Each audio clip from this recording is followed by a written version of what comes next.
अरे बहन जी, ये सोनू गुप्ता का घर है क्या? हाँ हाँ, ये सोनू गुप्ता का घर है। आप सोनू गुप्ता की छोटी बेटी हो क्या?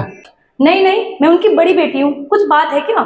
दरअसल बात ये है कि मुझे ना उनसे 5 लाख रुपए लेने थे। 5 लाख रुपए? आप रुकिए, मैं अपने भैया को बुला के लाती हूँ।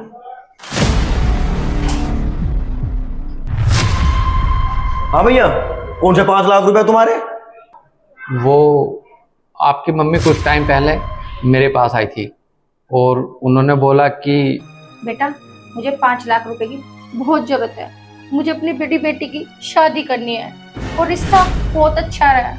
रोजी रोज अच्छे रिश्ते नहीं मिलते। क्या आप मुझे 5 लाख रुपए दे सकते हो? तो उसका ब्याज भी आपको दे दूंगी। बेटा, आपको तो पता है मेरी बेटी की उम्र 32-35 के लगभग हो गई है और मोहल्ले वाले भी उसे ताने मारते हैं कि अब तक इसकी शादी नहीं हुई है। आप हमारी मदद कर दो, मैं आपके हाथ जोड़ती हूँ। बेटा, आप ही मत सोचना कि मैं आपके पैसे नहीं लौटाऊंगी। मैं आपके पैसे ब्याज सहित सारे लौटा दूंगी। आंटी, कैसी बात कर रही हो आप? इतना सब कुछ करने की जरूरत नहीं है। मैं आपको 5 लाख रुपए लाकर देता हूँ और ब्याज की कोई जरूरत नहीं है। शादी के बाद आप उन्हें लौटा देना। आप रुको, मैं 5 लाख रुपए लाकर देता हूँ। शर्म आनी चाहिए तुम्हें। अरे हमारी मम्मी को मरे भी 4 दिन हुए और तुम मुंह उठाकर पैसे मांगने चले आए। अरे कम से कम इंसानियत के नाते इतना तो पता रखना चाहिए तुम्हें कि किसी घर पे क्या हो रहा है क्या नहीं। अरे पैसे मांगने का भी टाइम होता है भाई साहब। अरे सोच तो लिया होता तुमने और चल दिए मुंह उठाकर पैसे मांगने। अरे कम से कम उनकी तेल भी तो हो जाने देते आप। वो मैंने सोचा भाई साहब यही सही टाइम है पैसे मांगने का और आपको याद भी होगा, इसीलिए मैं चला आया। तुम्हारे पास कोई प्रूफ है कि हमारी मम्मी ने तुमसे 5 लाख रुपए लिए थे? बताओ। नहीं, ऐसा तो कोई प्रूफ नहीं है, लेकिन भाई साहब जबान की भी तो कोई वैल्यू होती है ना। और आपस में आदमी एक दूसरे के काम आता है मजबूरी में।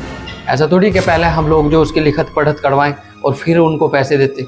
और आपकी मम्मी तो इतनी अच्छी थी कि उनकी तो लोग तारीफ करते थे। अच्छा, कल को कोई भी हमारे पास मुंह उठा के चलाए और हम उसको पैसे दे देंगे? तुमने हमें पैसे दिए थे क्या? अरे जिसको पैसे देते उसी से ले लो जाके और निकलो यहां से। आप कैसी बात कर रहे हो?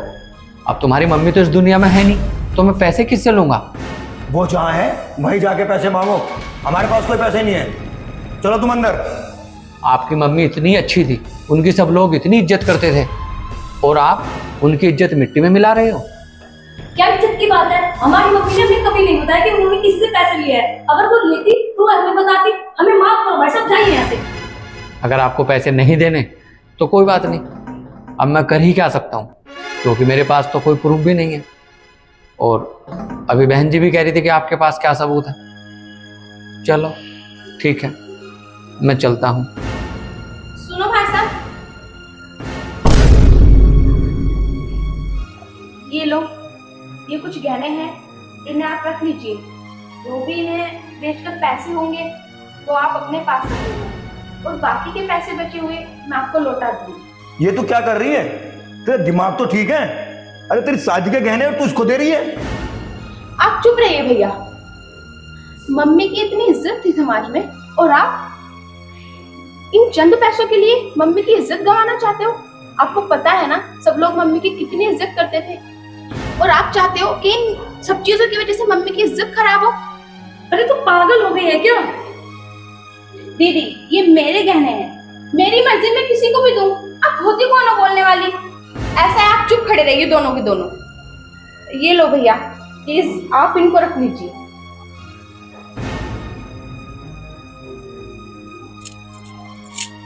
ठीक है।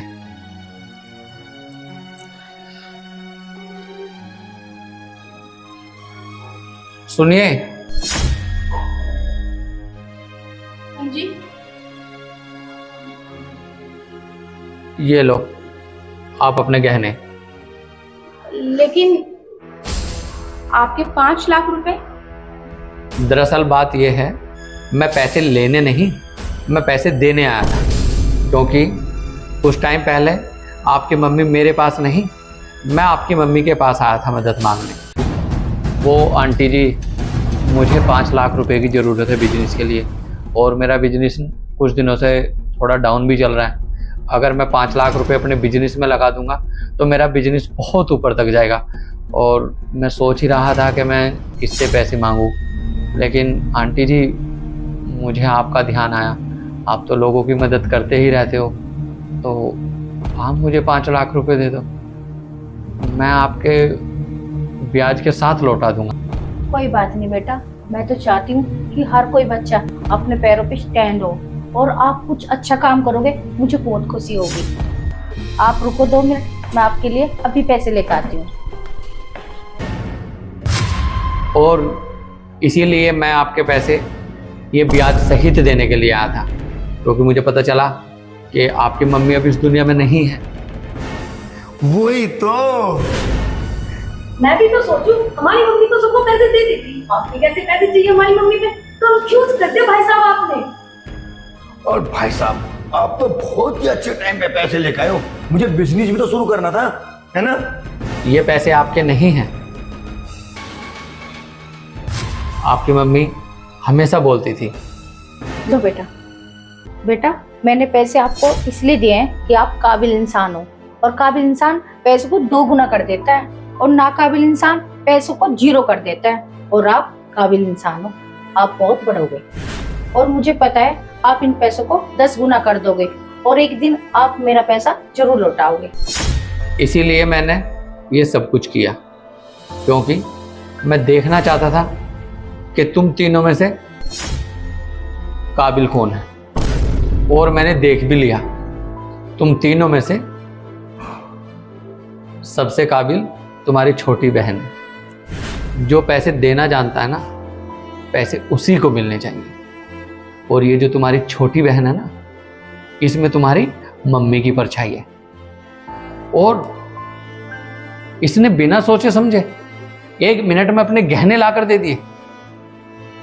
मरने के बाद भी इस तुम्हारी छोटी बहन ने अपनी मम्मी की इज्जत रखी। नहीं तो तुमने तो मुझे बोल ही दिया था कि जिसको आपने पैसे दिए उसी से जाकर ले लो। लेकिन इन पैसे के काबिल आप ही हो। लो बहन, आप ये पैसे रखो, और आप इन पैसे से कोई अच्छा काम करना। और मैं उम्मीद करता हूं कि आप भी अपनी मम्मी की तरह लोगों की मदद करेंगे।